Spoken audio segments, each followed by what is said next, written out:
بسم الله الرحمن الرحيم بسم الله الرحمن الرحيم الحمد لله رب العالمين والصلاة والسلام على أشرف الأنبياء والمرسلين سيدنا ونبينا ومولانا محمد وعلى آله وأصحابه أجمعين رب اشرح لي صدري ويسر لي أمري واhlul uqdatan min lisani yafqahu qawli.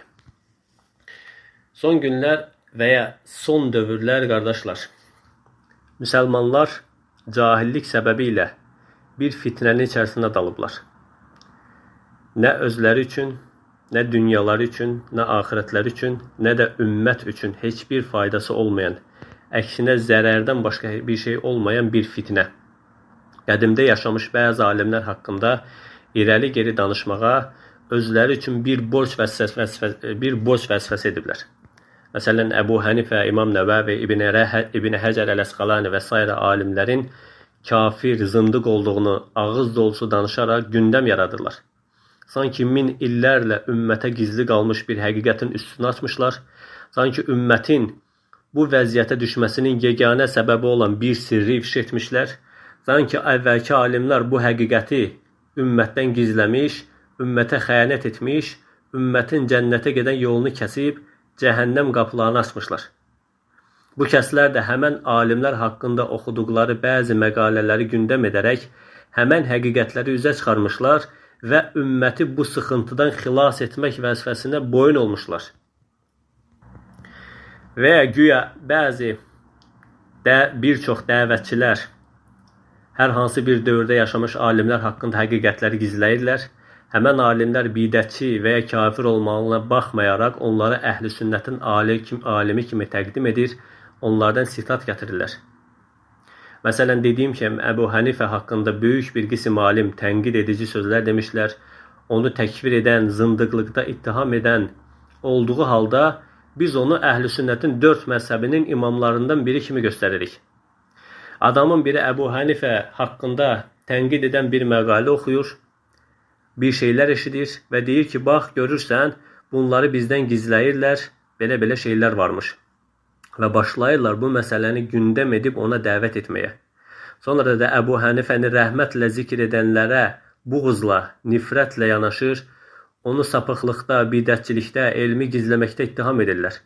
Sanki alimlər və ya elm tələbələri bu kəsdən dünya və axirətləri üçün mühüm olan bir elmi gizləyiblər. Sanki qəbirdə və ya qiyamət günü onu hesaba çəkiləcəyi şey ondan gizləyiblər. Sanki bununla həqiqəti gizləyiblər. Və ya İmam Nəvəvi, İbn Həcər Rahiməhullah haqqında, onlar haqqında zındıq əşarı olduğu haqqında olan həqiqətləri gizləyirlər. Yəni, güya biz, sıradan bir kəs, sıradan bir insan əşari əqidəsində olduqda onu bidətdə, küfürdə ittiham edirik. Həmən kəsə sapıq, zındıq deyirik. Amma həmən əqidədə olan alimləri rəhmətlə anırıq, rahiməhullah deyirik. Bu da səmimiyyətsizlik və ikiyüzlükdür. Yəni, səmimisinizsə, əşariləri təkfir etdiyiniz kimi və ya bidətdə ittiham etdiyiniz kimi, onların imamı olan Nəvəvini, İbn Həcəri və s. onları da təkfir edin. Bu, bəzi kəslərin ya qəslə, ya da cəhalətlə müsəlmanların arasında yayıb, onları şübhəyə salan şübhələrindən biridir. Birincisi, bəli, haqlılıq payı var ki, elm tələbələri, alimlər, eşitdikləri, oxuduqları hər şeyi paylaşmazlar, danışmazlar. Bu haqda elmi gizləyərlər. Və bu haqdır, bu doğrudur, bu şəriətin tələbidir. Və bunun səbəbləri var. Birinci, elmi gizləmək ümumən haramdır. Amma sələf bildiyi, eşitdiyi hər şeyi danışmayıb. Ümmətin məsləhəti üçün olan məsələlərdən danışıb, ümmət üçün fitnəyə, söz-söhbətə səbəb olacaq məsələləri danışmayıb. Hətta bu bir hədis olsa belə. Məsələn, Əbu Hüreyrə radiyallahu anh buyurur ki, mən Allah Rəsulü sallallahu aleyhi və səlləmdən 2 qab dolusu hədis əzbərlədim. Onun bir qismini insanlara danışdım. Əgər bir qismini, digərini danışsaydım, mənim başımı bədənimdən ayırarlar.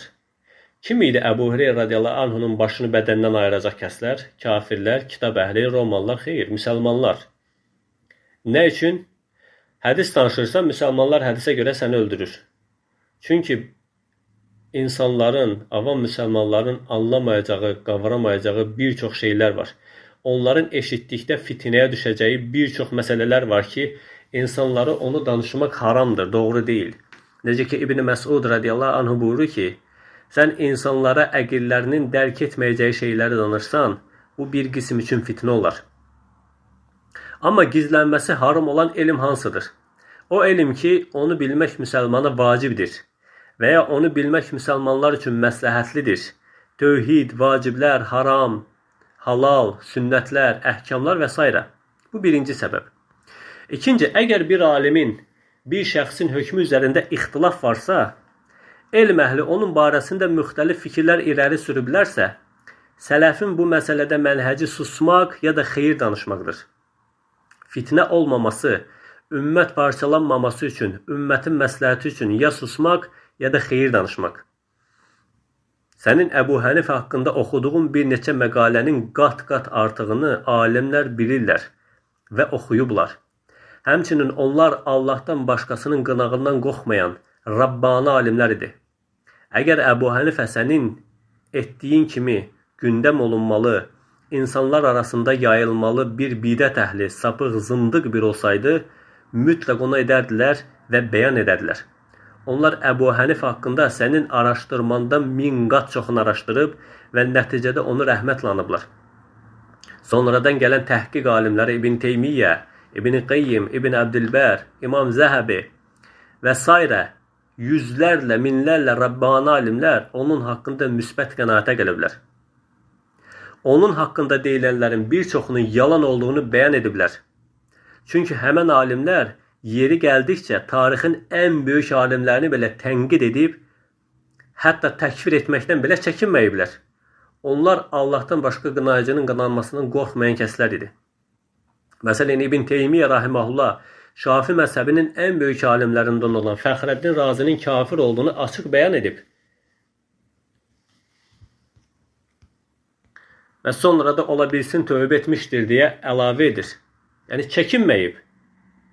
Halbuki Fəxrəddin Razi təfsiri az qala əzbərlənəcək, kitabları əzbərlənəcək bir səviyyədə olan alim olub. İslam tarixinin ən böyük simalarından biri olub. Həmçinin İbn Arabi kimi mülhidləri açıq şəkildə təkfir edib. Qazali kimi alimi bir çox yerdə açıq şəkildə tənqid edib, onun fikirlərini tənqid edib. Yəni, bu onun çəkinəcəyi bir şeylər deyildi. Yəni, sən Əbu Hənifəni, Cəhmi və başqa əqidədə olduğunu ispat edən nəqillər gətirsən, onun əhl-i sünnət əqidəsində olduğunu ispat edən nəqillər daha çoxdur.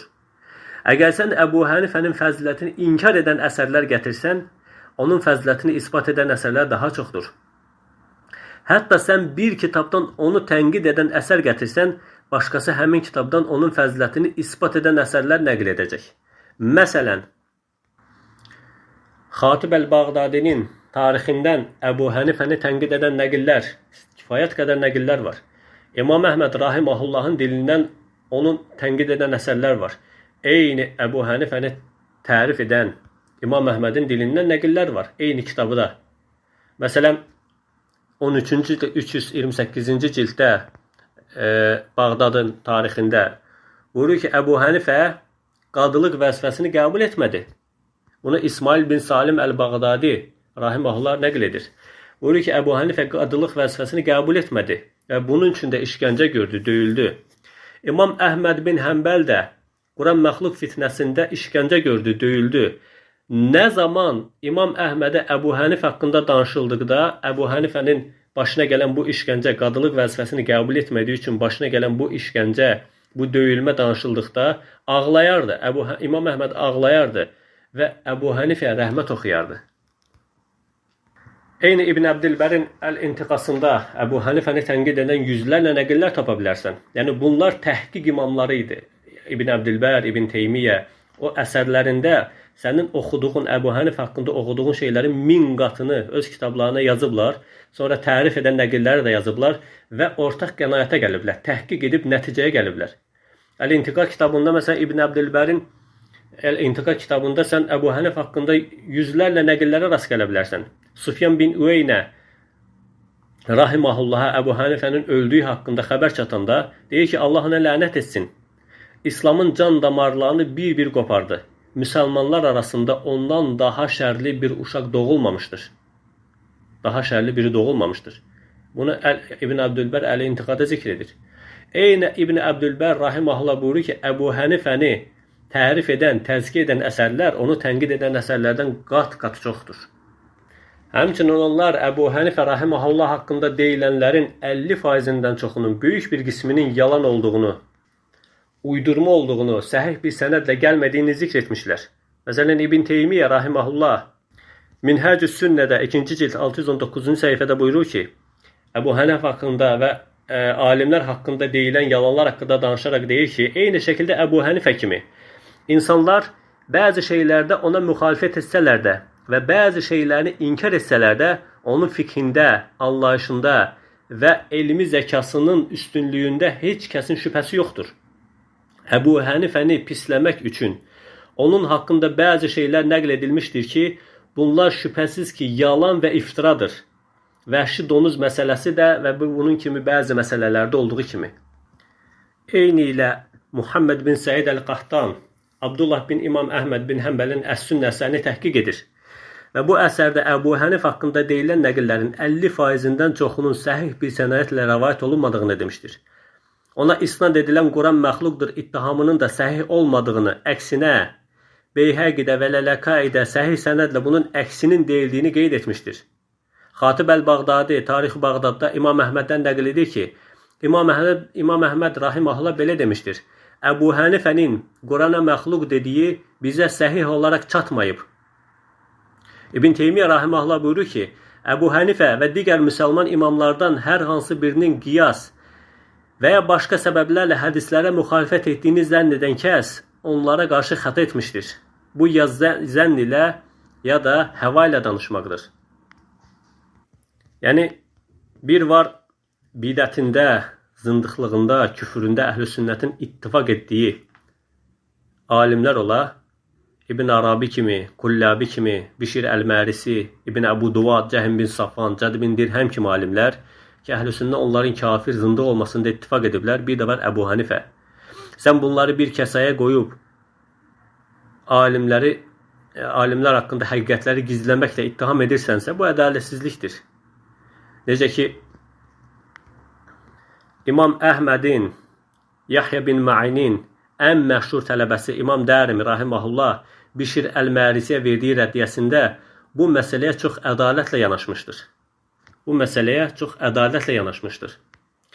Bişir Əl-Mərisiyə verdiyi Ər-Raddu alə Mərisi adlı əsərində buyurur ki,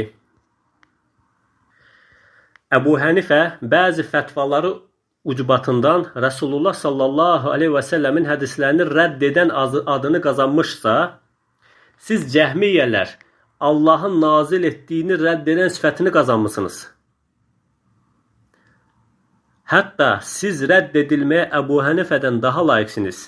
Çünki Əbu Hənifənin verdiyi fətvalara bəzi fəqihlər müvafiq olmuşlar. Onun yolunu izləmişlər.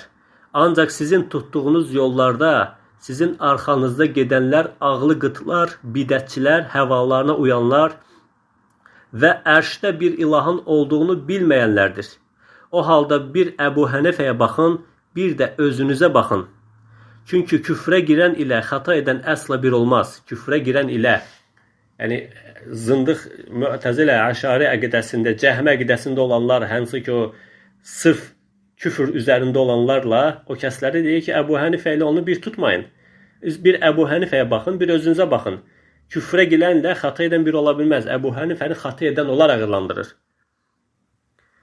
Bunların günahları da eyni tutulmaz. Tənqid edilməyə də eyni ölçüdə layiq deyirlər. Bunu 2-ci cild 855-ci səhifəsində zikr edir. Yəni, qardaşlar, bir dövrdə yaşayan, eyni dövrdə yaşayan kəslər haqqında bir-birini tənqid edən, alimlərin bir-birini tənqid edən, bir-biri haqqında mənfi sözlər işlətdiyi dövrdə o dövrü dəqiq təhqiq etmədən, dəqiq incələmədən, o dövrün şərtlərini, qaydalarını bilmədən hər eşitdiyimizi, hər oxuduğumuzu danışmaq bu fitnədən, cahillikdən başqa bir şey deyil. Çünki bidətlərin sələfə hücum etdiyi bir dövrdür. Ağızdan çıxan hər söz səhv başa düşülürdü. Münafiqlər, qəlbi xəstə olanlar bir-birinin adından yalan xəbərlər uydururdu. Bəzi alimlər bu xəbərlərə güvənərək bir-biri haqqında sərt ifadələr işlədirdi. Yəni deyil tək Əbu Hənifə haqqında, İmam Buxari və Muslim kimi alimlər haqqında belə cəhmilikdə ittiham olunub. Yəni Cəhmiyyənin, Mü'təzilənin dağlardan axan sel kimi bidətləri ilə insanlara hücum etdiyi bir dövr idi. Quran məxluqdur fitnəsi çıxanda tək elə bəsit Quran məxluqdur fitnəsi idi. Xeyr, o Quran məxluqdur fitnəsinin içərisindən yüzlərlə fitnə çıxırdı. Yüzlərlə kəlamlar, Quran bizim ləfslərimiz məxluqdurmu, Quran oxuyarkən tələffüsümüz məxluqdurmu, Musafa yazılan hərflər məxluqdurmu, yüzlərlə şeylər ortaya çıxırdı. Və bu şeylər, bu fəlsəfi bidətlər içərisində alimlərin sözləri səhv başa düşülürdü, səhv təvil olunurdu, ittihamlar, iddialar olunurdu. Baxın, dediyim ki, nəinki Əbu Hənifə, İmam Buxari və Muslim haqqında belə bu ifadələr işlədilirdi. Məsələn, Siyar-ı A'lam-ı Nübələ adlı əsərinin 12-ci cild 458-ci səhifəsində Əl-Həkim deyir ki, bizə Əbu Əbdillah Muhammed bin Yaqub Əl-Əxram xəbər verdi. Dedi ki, İbn Əli Əl-Muxlidini belə deyərkən işitdim, Muhammed bin Yahyəni belə deyərkən işitdim. Muhammed bin Yahya rahimehullah deyir ki, bu Buxari ləfsiyyənin qövlünü zuhur etdirdi. Ləfsiyyə əqidəsini ortaya çıxartdı. Ləfsiyyədə mənim qatımda saf Cəhmiyyədən daha şərlidir. Yəni Buxarini Cəhmiyyədən daha şərli adlandırıb. Yəni indi nə edək? Əbu Hənifəni qoyaq kənara, düşək Buxarinin üstünə. Yeni bir şey tapdıq, yeni bir şey kəşf etdik. Heç kəsin bilmədiyi, bizdən əvvəl heç bir alimin, heç bir təhqiq imamının tapmadığı bir şey tapmışıq, bir xəzinə tapmışıq. Ümmətin ehtiyacı olan, ümmətin bütün problemlərinin səbəbi olan Buxar haqqında nəql tapmışıq. Gündəm edək bunu. İnsanlar arasında bunu yayaq, insanlar arasında bunu paylaşaq və bunu əqidə edək. Buxarinin üzərində insanlara hökm verək. Buxarını nə görürsən? Filan alim Buxariyə cəhmi demişdir. Nə edək? Edək bunu. Yəni bundan cahil, bundan axmaq bir iş ola bilər sizcə? Yəni dediyim kimi, sənin Əbu Hənif haqqında bildiklərinin 1000 qatını alimlərimiz biliblər. Sonradan gələn elm əhli biliblər. Və onlar Allah üçün heç kəsin qınamaqsından qorxmayan kəslər idi. Əgər Əbu Hənifə sənin dediyin kimi biri olsaydı, bunu mütləq danışardılar, ümmətə bəyan edədilər. Halbuki dediyim kimi, sonradan gələn İbn Teymiyyə, İbn Qayyim, İbn Əbdülbər, İmam Zəhəbi kimi minlərlə, yüzlərlə elm əhli Əbu Hənifənin halını təhqiq edib, onun haqqında yalnız xeyir danışacağı qənaətinə gəliblər. Yəni, Fəxrəddin Razi kimi bir alimi açıq şəkildə təkfir edən, Qazzali kimi tarixin nadir kəslərin o səviyyəyə çatdığı, yəni İslam aləmində o qədər məşhur olan Qazzali kimi alimi açıq şəkildə, yüzlərlə açıq şəkildə tənqid edən İbn Teymiyyə kimi imamlar, yəni zənn etmə ki, onlar qorxaq idi. Zənn etmə ki, onlar cahil idi və zənn etmə ki, onlar ümmətin məsləhətini səndən az bilirdilər. Əbu Hənifə rahiməhullah bir çox imamlar tərəfindən təriflənmişdir. Məsələn, Mizzi Təhsibul Kəmal adlı əsərində onun haqqında tərifləri İbn Ma'in, İbn Mübərək, İbn Cüreyc, Yahya bin Said Əl-Qahtan, Şafi və s. bir çox imamdan nəql etmişdir. Yəni İmam Zəhəbi Mənaqibul İmam Əbu Hənifə əsərini yazmışdır və bu əsərində hətta tabeinlərdən, ətbə tabeinlərdən bir çoxunun Əbu Hənifə haqqında tərif dolu sözlərini nəql etmişdir. Tabein və ətbə tabeinlərdən belə Əbu Hənifəni tərifləyən sözlər nəql etmişdir. Yəni mən iddia etmirəm ki, bu əsərlərdə qeyd olunan nəqllərin hamısı səhihdir. Onların səhihini, zəifini araşdırmağa mənim nə elmim, nə də vaxtım, nə də həvəsim var. Nəticədə bu nəqillər Allah Rəsulü sallallahu aleyhi və səlləm adından danışılan hədislər deyil ki, bizə onun səhihləri ilə əməl edib zəiflərini tərk etmək vacib olsun. Allah Əzzə və Cəl heç bir müsəlmana Əbu Hənif haqqında rəvayət olunan nəqilləri təhqiq edib, onun haqqında hökm vermək mükəlləfiyyəti yükləməyib. Sözümün özü odur ki, sonradan gələn təhqiq əhli İbn Teymiyyə, İbn Qayyim, İmam Zəhəbi, İbn Əbdülbər, Muhammed bin Said Əl-Qahtan və s. yüzlərlə alimlər Əbu Hənifə haqqında nəqilləri təhqiq edib və onun haqqında xeyirlə danışmağın doğru olduğu qənaətinə gəliblər. Necə ki, İbn Teymiyyə rahiməhullah Muaviyyə və Ali radiyallahu anhum arasında olan münaqişə haqqında buyurur ki, əllərimizin bulaşmadığına dillərimizi də bulaşdırmayaq. Yəni bu məsələlərin bizim nə özümüz üçün, nə dünyamız üçün, nə axirətimiz üçün, nə də ümmət üçün heç bir faydası yoxdur. Zərərindən başqa bir şey yoxdur. Yəni həmən dövrün şərtləri, baş verən hadisələri və nəticələri detallı şəkildə incələmə imkanımız olmadığı üçün biz təhqiq imamlarının yolunu izləyirik və onu rəhmətlə yad edirik. Yox, əgər xeyirlə danışa bilmirsənsə, heç olmasa sus. Çünki Allah Rəsulü sallallahu aleyhi və səlləm sənə əmr etdi ki, فَلْيَقُلُ خَيْرًا أَوْ لِيَصْمُتْ. Allah və axirət gününə inanan kəs ya xeyir danışsın, ya da sussun. Əbu Hənif haqqında isə sər danışmaqda, onu gündəm etməkdə, onu pisləməkdə nə sənin özü üçün, nə də ümmət üçün heç bir xeyir yoxdur. Hətta Əbu Hənifəni öz dövründə tənqid edən, təhqir edən alimlərin, bəzilərinin tövbə etdiyi haqqında nəqillər belə mövcuddur. Yenə deyirəm, bu nəqillər səhihdirmi, yoxsa yox, mən bunu demirəm. Səhih də ola bilər, zəif də ola bilər. Yəni, o qədər bir insan haqqında o qədər səhih, zəif, uydurma, doğru, gerçək nəqillər var ki, sənin onun hamısını təhqiq edib, nəticəyə gəlib, haqqında hökm verəcək bir şəxsiyyətin yoxdur, bir gücün yoxdur, bir elmin yoxdur. Ona görə sənə olmaz bu haqda bir kəs haqqında təkcə oxuduğun mənfi şeyləri oxuyub, bir insan haqqında, bir alim haqqında, hansı ki, səndən daha üstün, daha fəzilətli, daha dinin qeyrətini çəkən, daha Allahdan başqa kəsin qınanmasından qorxmayan, daha ümmətin məsləhətini düşünən kəslər, təhqiq imamları onun haqqında xeyir danışırlar. Onun haqqında gələnləri təhqiq ediblər ki, sən hətta təhqiq etmədən danışırsan.